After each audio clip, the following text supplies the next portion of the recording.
مفروشة ماخذين فيها غرف، يسوون مساج وحلاقة وكل المخالفات، كل واحد ماخذ له شقة.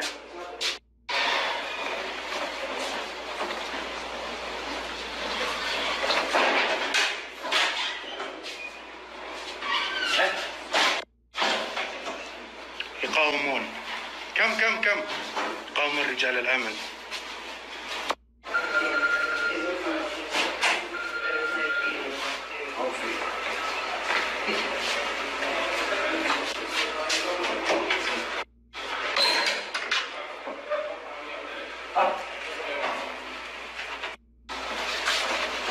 كلهم يسوون مساج.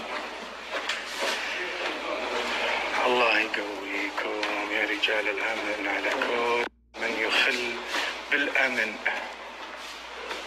أصبحوا مجموعة كبيرة الآن.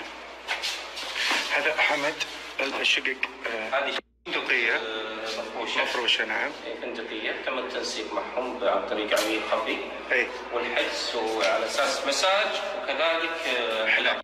نعم يحلقون وجهك. حلاقة ومساج طبعا يستقبل، يخليك تنتظر تعرف الريسبشن لمدة 10 دقائق ربع ساعة، يتأكد من الخارج، بعدين يختار لك أحد الغرف يدخل، بعد ذلك يجيك من هنا. لكن الحمد لله بالتعاون إدارة التحريات والبحث الجنائي وضبط الإداري بشرطة منطقة الرياض تم وجهدكم انتم الله يعطيكم العافيه، وجو وزاره الموارد البشريه الاخ فيصل حميداني حياك الله. يعني هذول